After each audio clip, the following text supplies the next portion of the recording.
Welcome to Stingtail's podcast. Great to be here. Today, we're really diving into something pretty dynamic, these shifts we're seeing in global currency values. Yeah, it's definitely eye-catching. We've seen some currencies in Asia, like the Korean won, the Taiwanese dollar, and also in Europe, gaining some ground. And the Japanese yen has been, well, a bit of a roller coaster. Exactly. And all this is happening against the backdrop of U.S. economic policy, isn't it? It seems very connected. Hmm. So to make sense of it, we've looked at macroeconomic analyses, policy discussions. Right. Fiscal monetary policy and international trade data. We even dug into the economic report of the president from 1990. A fascinating look back, and also some recent news about U.S. debt levels today. So our mission really is to unpack these currency movements, understand what the U.S. strategies might mean. And maybe see if history, specifically that 1985 Plaza Accord, offers any clues. Precisely. Clues for navigating what feels like a pretty uncertain economic future. Okay, let's get into it. Well, what strikes me immediately is how interconnected this all feels. You mentioned the won, the Taiwanese dollar, European currencies appreciating. And the yen's volatility. Right. None of that happens in isolation. It really points towards the influence of, broader U.S. economic policy and trade currents. Absolutely. And one of the biggest currents, you have to say, is the U.S.-China relationship. Trade, technology. It's huge. It's massive, and it seems to touch almost every part of the global economy. So does this competition, the tariffs, the tech restrictions, could that be spilling over, maybe into currencies? That's the big question, isn't it? It makes you wonder. The financial system is so tangled up, actions in one area Can easily cause ripples That's elsewhere. Exactly. It could be shaping currency values in ways that aren't immediately obvious. That's a really interesting thought. Now, another big piece of this puzzle, U.S. debt.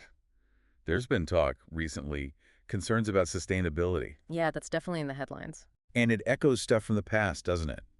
Looking at that 1990 economic report, managing government borrowing was a big deal even then. It really was. What's striking is how this isn't a new concern. That 1990 report details the administration's pushback then to curb borrowing, reduce the national debt. They had specific tools, right? Yes, things like the Gramm-Rudman-Hollings law. It was specifically designed to force deficit cuts. Wow. And the report even talks about a proposed rule for a balanced budget, well, excluding Social Security, after 1993. And the goal was? Explicitly debt reduction and freeing up capital for private investment. Priorities you hear echoed today. So it wasn't just rules. The report also stressed controlling spending, negotiating trade deals. All seen as key tools for tackling debt. It does feel like history is maybe not repeating, but rhyming. Which brings us to that really interesting parallel, the 1985 Plaza Accord.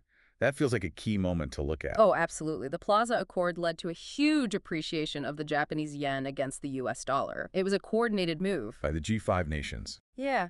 To tackle the strong dollar and, those global trade imbalances, it's a textbook case of government stepping in to manage currencies. And the immediate effect in Japan. Pretty dramatic. Very. The yen strengthened fast, and then you saw this massive inflow of international money. Hot money, right. Yeah. Short-term capital chasing gains. Exactly. And that just poured into Japanese markets, which of course had a huge effect on asset prices. Stocks, land. Both. Within just a year of the Plaza Accord, Japan saw this incredible surge in stock and land prices. Wow. This flood of capital plus the stronger yen, it fueled massive speculation. Over the next 2-3 years, it just intensified. Leading to the infamous asset price bubble. Precisely. It's a key lesson, really. A rapid currency shift, even if it's meant to fix imbalances, can trigger these unintended consequences. It's a delicate balancing act for policymakers. A really rapid, massive shift. So, okay, let's widen the lens. What about the other G5 countries? The U.S., West Germany, France, the U.K. In the 5 years after Plaza, what did that 1990 report say about their economies? Exports, markets, currencies, domestic demand. Well, based purely on that 1990 report, the main focus regarding the international scene post-Plaza is really about growing global interdependence and how important international capital flows were becoming for the U.S. Okay. It doesn't really give us specific year-by-year numbers for each G5 country's exports or stock market performance or deep dives into their domestic demand. So no detailed stats for Germany or France, for example. Not in that level of granularity within the report itself. It discusses the overall global trade picture, picture, the challenges, the opportunities for the U.S.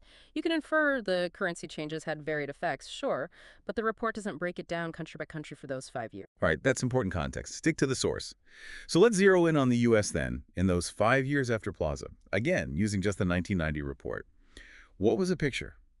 Inflation, prices, jobs, the trade deficit, national debt. Okay, yeah, the report gives a pretty detailed snapshot for the U.S. Inflation-wise, the CPI, the Consumer Price Index, rose 4.1% in '89.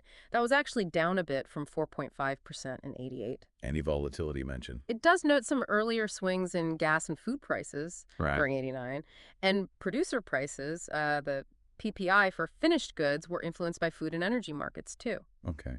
And employment, that was a focus. Huge story there. The '80s expansion saw massive job creation, over 20 million new jobs mentioned, and the civilian unemployment rate, it fell to 5.3% in '89. That sounds pretty low. It was the lowest in 16 years at that point. A really significant achievement. Definitely. Now, the trade deficit that was a major driver behind the Plaza Accord itself, wasn't it? Did things change? They did. The report points out the U.S. had this massive current account deficit mid-decade, peaking at $144 billion in 1987.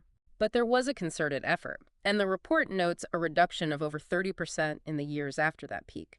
The merchandise trade deficit was running around $111 billion annualized when the report came out. Still significant, but an improvement. And the national debt. The administration's stated goal, as per the report, was absolutely to cut government borrowing and the overall debt. It includes data showing the federal deficit as a percentage of GNP falling after 1986. So progress towards fiscal consolidation. Okay. So when we compare that mid-'80s economic environment to today, some parallels definitely seem to jump out. Oh, for sure. Yeah, there are some striking similarities, aren't there? Like what? Well, just like back then, today you see certain countries with big trade surpluses Right. and worries about U.S. debt levels, sustainability. That conversation feels very familiar. It does. Plus, the use of different trade policy tools, ongoing negotiations, that was happening in the '80s too. And the technology angle? Crucially, yes, that 1990 economic report really emphasizes technological competition.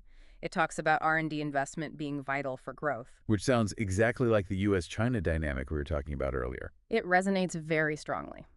So, putting this all together, what can we learn? Looking back at those 5 years after the Plaza Accord, what does that tell us as we face, well, an uncertain future today?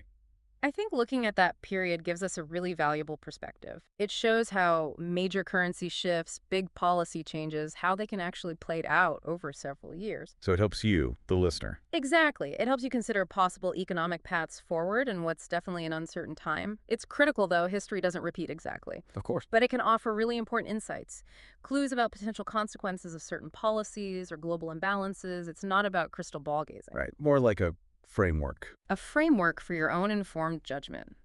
A way to understand these complex global forces a bit better. It encourages you to think critically about the risks and maybe the opportunities, too. This raises an important question for you to consider. How might the shifts we've discussed today influence your own understanding of global economic risks and opportunities going forward? Thank you for listening to Sting Tao's podcast. See you next time.